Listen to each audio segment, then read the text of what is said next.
जय श्रीराम.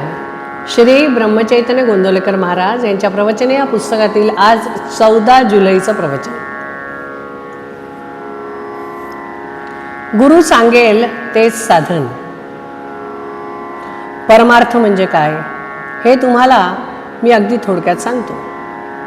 परमार्थात जर काही मर्म असेल तर आसक्ती सोडून प्रपंच करणे हेच होय. ज्याने आपला प्रपंच दिला त्याचाच तो आहे असे समजून वागले म्हणजे आपल्याला त्याबाबत सुख दुःख बाधत नाही. ज्याने आपल्याला प्रपंच दिला त्याचाच तो आहे असे समजून जर आपण वागलो तर आपल्याला त्याबाबत सुख दुःख बाधत नाही. हे साधण्यासाठी गुरुमुखाने दिलेले परमात्म्याचे नाम आपण घेत असावे. गुरु कोणाला करावे? जिथे आपले समाधान होते तेच गुरुपद म्हणावे. गुरुपद कुठेही एकच असते. गुरुला कुठे आडनाव असते का? गोंदवलेकर गोंदवल्यास राहत असतील, दुसरा कोणी आणखीन कोणत्या गावी राहत असेल म्हणून लौकिक आडनाव जरी निराळे झाले तरी गुरुपद हे सर्व काळी अबाधित असते असेच असते. तुमचे जिथे समाधान झाले त्याला गुरु समजा आणि जो ते साधन सांगेल त्यातच त्याला पहा. त्याच्या देहाकडे पाहू नका. तो लुळा पांगळा आहे की काय हे पाहू नका. तो देहाने कसाही असला तरी त्याने सांगितलेल्या साधनात राहा. त्याची लाज जिथून गुरुपद निर्माण झाले त्याला असते. गुरु आज्ञा हाच परमार्थ. तो सांगेल तेच साधन. तुम्ही आपल्या मनाने काहीही ठरवून करू लागलात तर त्यात तुम्हाला यश येणार नाही. अभिमान धरून काही करू लागलात तर ते साधणार नाही. म्हणून अभिमान सोडून गुरुकडे जा. गुरु सांगेल ते साधन हे पक्के लक्षात ठेवा. खरा परमार्थ हा लोकांना उपदेश करण्यासाठी नाही, तो स्वतःकरता आहे. आपला परमार्थ जगाला जितका कमी दिसेल तितका आपल्याला फायदेशीर आहे. जगातल्या मोठेपणात मुळीच सार्थकता नाही. खरा मोठेपणा नसताना उगीच मोठेपण वाटणे हा तर फार मोठा घात आहे. एकाने कोळशाचे दुकान घातले आणि दुसऱ्याने पेढ्याचे दुकान घातले. दुकान कशाचेही असले तरी शेवटी फायदा किती होतो याला महत्त्व आहे. तसे प्रपंचात कमी जास्त काय आहे याला परमार्थात महत्त्व नसून मनुष्याची वृत्ती भगवंताकडे किती लागली आहे याला महत्त्व आहे. परमार्थाला कोणतीही परिस्थिती चालते.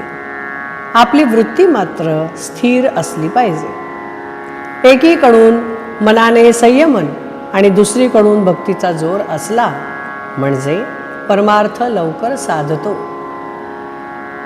खरोखर परमार्थ इतका सोपा आहे की तो सहज रीतीने करता येतो.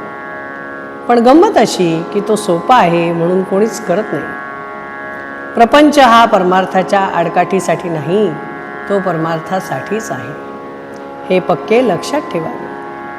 साधकाने देहाचे कर्तव्य प्रारब्धावर टाकून मनाने मात्र ईश्वरोपासना करावी. हृदयी ठेवावा राम, मुखी सदा त्याचे नाम, हातात असावे प्रपंचाचे काम, हेच खरे परमार्थाचे मर्म.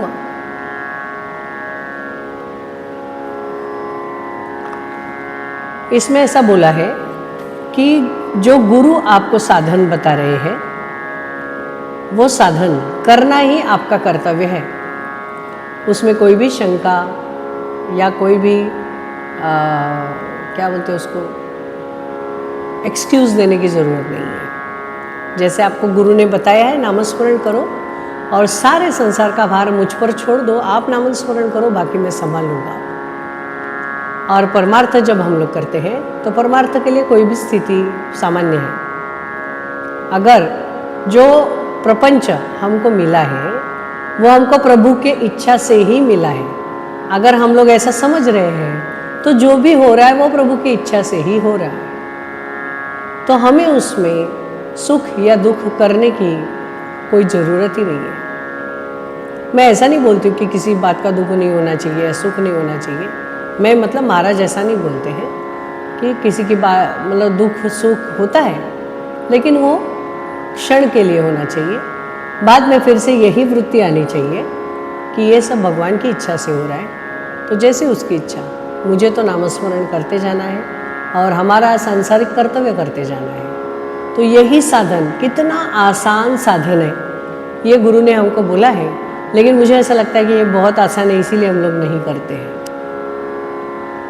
हमारे प्रपंच की कितनी बातें कितनी मुश्किल होती है, जिसमें से सिर्फ और सिर्फ हमें टेंशन, दुख, स्ट्रेस मिलता है, लेकिन वो हम सचोटी से करते जाते हैं। लेकिन एक नामस्मरण करने को बोला है और अपना सारा भार भगवान के ऊपर छोड़ दो, वो आपको देख लेगा, ऐसा बोला है। इस पर विश्वास ना रखते हुए हम लोग फिर से वही संसार के सारी व्याप्ति में अटक जाते हैं और नामस्मरण भूल जाते हैं।